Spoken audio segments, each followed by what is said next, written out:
জ্যান্ত রুই মাছের আলু আর পটল দিয়ে পাতলা ঝোল করবো। লবণ হলুদ নিয়ে নিয়েছি, এবার মেখে নিয়ে ভালো করে।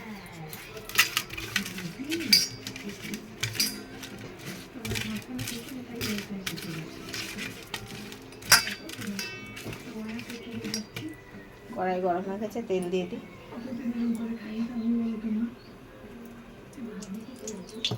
তেলটা গরম হোক, তারপর মাছ দেবো।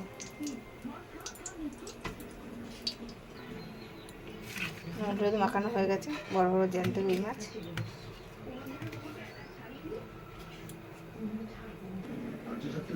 তেল গরম হয়ে গেছে, এবার মাছগুলো দিয়ে দিই একে একে।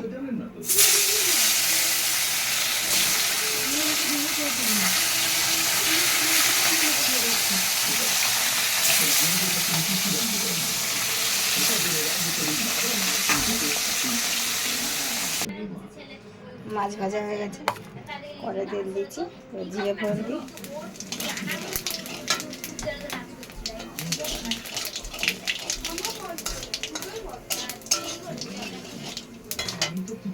আলু পটল দিয়ে দিই।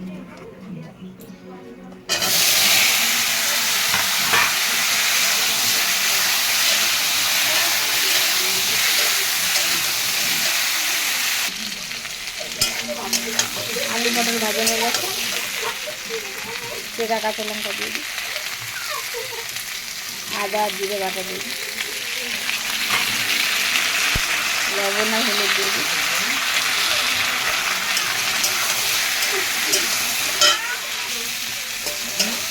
ভালো করে কষানো হয়ে গেছে, জল দিয়ে দেবো। জল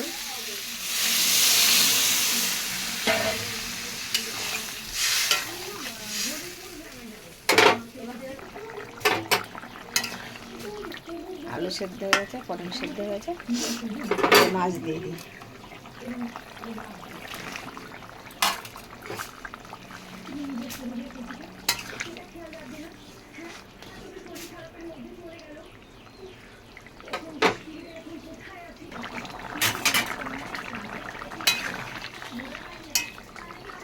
হয়ে গেছে আলু পটলের জ্যান্ত রুই মাছের ঝোল, পাতলা ঝোল।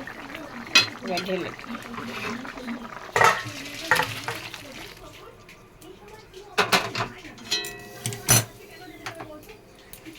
হয়ে গেছে। গরমের সময় তো পাতলা ঝোল করেছি, খেতে ভালো লাগে।